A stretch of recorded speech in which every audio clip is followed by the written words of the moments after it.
선택의 합리성은 대단히 중요할 뿐 아니라 아주 현실적인 문제입니다. 그러나 합리적이라고 생각한 선택의 방법이 사실은 그렇게 투명하거나 공평하지 못한 경우가 많습니다. 이 역시 알아야 면장을 합니다.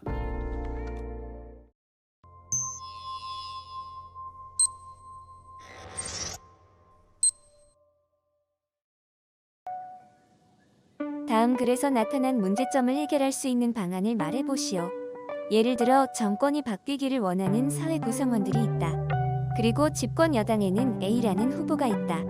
사회 구성원들은 대략 그가 당선되어야만 한다고 생각하는 20%와 그가 절대 당선되어서는 안 된다고 생각하는 70%, 그리고 아무런 관심이 없는 10%의 사람들로 구성되어 있다고 하자.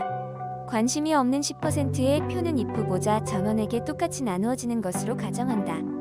여당의 후보 A와 야당의 후보 B가 1대1로 붙으면 25대 75로 사회 구성원이 바라는 정권 교체가 일어날 것이다. 그러나 현실은 그렇지 못하다. 야당은 후보 단일화를 할 수 없을 것이고 야당의 표는 찢어진다. 사회의 대다수가 정권 교체를 희망하였음에도 자신들의 손으로 정권 교체를 이루지 못할 수가 있다.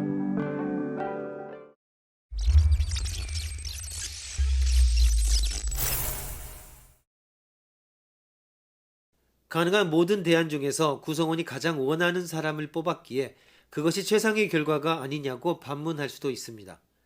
그러나 후보의 대부분은 가능하지 않은 대안이었습니다. 측근들도 자신이 내세운 후보가 떨어질지 알고 있습니다. 다음 선거를 위한 포석이라고 겉으로는 이야기합니다. 하지만 그것도 아닙니다.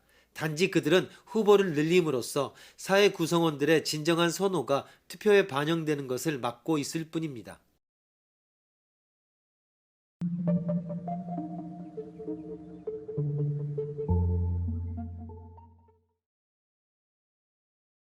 실제로 다수결 제도에서는 제1순위로 지지하는 의견만 반영되고 2순위 또는 그 이하로 지지하는 의견은 반영이 되지 않습니다. 경우에 따라서 대중이 가장 싫어하는 사람이 당선될 수도 있습니다. 이러한 단점을 보완하기 위하여 각 유권자가 후보들의 선호를 기록하게 하는 제도를 선호기표제라 부릅니다. 다음과 같이 선호기표를 할 수 있습니다. 일반적으로 n명의 후보가 있으면 선호표의 가지수는 n팩토리얼입니다. 4명의 후보가 있다면 모든 가지수는 4팩토리얼이 되어 4 곱하기 3 곱하기 2 곱하기 1, 24, 즉 24가지가 됩니다. 후보가 n명이라면 n 곱하기 n-1 곱하기 n-2 쭉 해서 곱하기 1까지 계산 결과가 가지수가 됩니다. 그럼 구체적인 보기로 4사람에 대한 선호표가 다음과 같다고 합시다.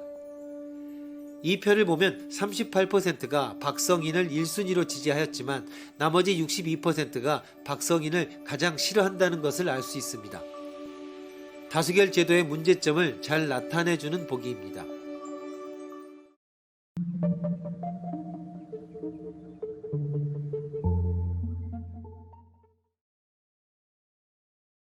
다수의 무지는 개인적으로 전혀 다른 신념을 갖고 있으면서도 다른 사람들은 이렇게 생각하겠거니 하는 마음에 자신이 원하지 않는 주장에 동조하게 되는 현상을 가리킵니다.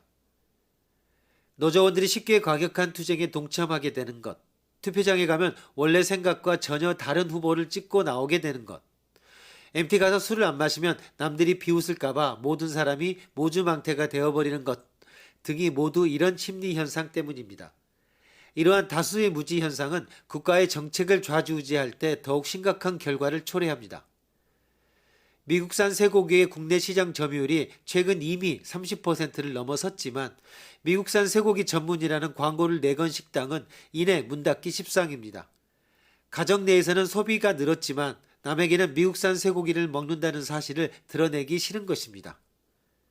미국 최초의 흑인 대통령인 오바마가 선거운동을 벌일 때 선거운동 전략가들은 흑인에 대한 차별적 시각을 내보이면 시대의 변화에 뒤떨어진 촌놈으로 느껴지도록 분위기를 몰고 가는데 모든 수단을 동원했습니다. 이 역시 다수의 무지를 교묘히 역이용한 방법입니다.